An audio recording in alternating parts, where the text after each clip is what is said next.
Jail से जमानत पर छूटने के बाद पूर्व सांसद धनंजय सिंह का काफिला देर रात तक सीतापुर के महुली पहुंचा, जहां पर लोगों ने उनका जोरदार स्वागत किया। इस दौरान कई गाड़ियां धनंजय सिंह के काफिले में शामिल रहीं। काफिले की वजह से जाम की स्थिति भी बन गई और इसी बीच धनंजय सिंह ने कहा कि उनकी पत्नी बीएसपी से चुनाव लड़ रही है, लिहाजा उन्होंने लोगों से बीएसपी के पक्ष में मतदान करने की अपील की।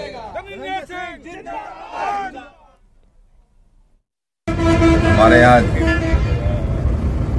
लगभग 2 महीने बाद तो मैं भी जेल से छूटा हूँ। आप सबको मालूम भी होगा, ये 2020 में एक मुकदमा मेरे ऊपर कायम किया गया था जब मैं भ्रष्टाचार का मामला उठाया था।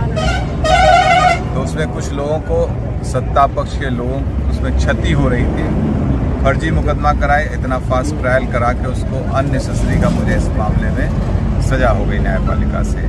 माननीय उच्च न्यायालय ने मुझे बेल दिया। आज मैं जनता के बीच में जा रहा हूँ। मेरी पत्नी चुनाव लड़ रही है। आप सब लोगों की शुभेच्छा और शुभकामना चाहिए ताकि वो बहुजन समाज पार्टी से लड़ रही हैं, ताकि वो चुनाव जीत के जाएं। और जो इस तरीके के लोग हैं जो मुझे षड्यंत्र मेरे खिलाफ किया, उन लोगों को मुंहतोड़ जवाब मिल सके।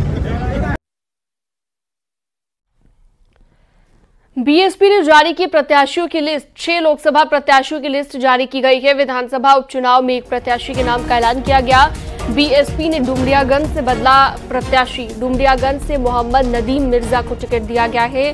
गोंडा से सौरभ मिश्रा को टिकट दिया गया है। कैसरगंज से नरेंद्र पांडे को टिकट दिया गया है। संत कबीर नगर से नदीम अशरफ को टिकट दिया गया है।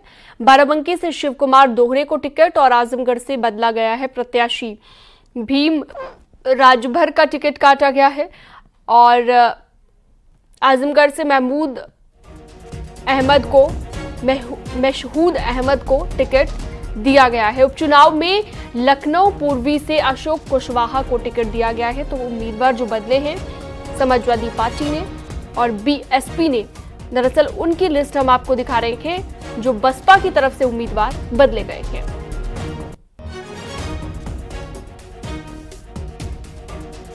अलाउद्दीन फोन लाइन पर जुड़ गए ज्यादा जानकारी के लिए, बातचीत के लिए। अलाउद्दीन, एक और लिस्ट जारी की है बीएसपी ने और प्रत्याशियों के नाम बदले भी गए हैं कई जगहों पर। जी हाँ, बिल्कुल। आखिरी चरण की तरह जो इलेक्शन बढ़ रहा है तो बहुजन समाज पार्टी उसमें चेंजेस करती हुई दिखाई दे रही है। खासतौर से 2 इलाके जो कि मुस्लिम बाहुल इलाके हैं। आजमगढ़ में जहां पर पहले सबीहा अंसारी को टिकट दिया गया था, उनकी जगह पर मशहूद अहमद को बहुजन समाज पार्टी ने टिकट दिया है, क्योंकि आजमगढ़ से धर्मेंद्र यादव लड़ रहे हैं और ये मुस्लिम और यादव बाहुल इलाका कहा जाता है। हालांकि क्षेत्र में दलित भी भारी तादाद में है, लेकिन यहाँ पर टिकट बहुजन समाज पार्टी ने बदल दिया है। दूसरा इलाका जो है डुमरियागंज का, जहाँ पर कहा जाता है कि माइनॉरिटी 48% तक है, यानी ये भी मुस्लिम बाहुल इलाका है। यहाँ से भी टिकट को बदला गया है। पहले ख्वाजा शमसुद्दीन यहाँ से प्रत्याशी हुआ करते थे, अब मोहम्मद नदीम मिर्जा को प्रत्याशी बनाया बहुजन समाज पार्टी ने। हालांकि जो लिस्ट है उसमें कुल 6 लोकसभा है, एक विधानसभा का जो उपचुनाव लखनऊ पूरब का है उसकी लिस्ट में नाम शामिल है। लेकिन इन 6 में से 4 तो नए नाम हैं, लेकिन 2 बदले हुए नाम नजर आ रहे हैं। ठीक है, बहुत शुक्रिया विस्तार से जानकारी देने के लिए आपका अलाउद्दीन अयूब।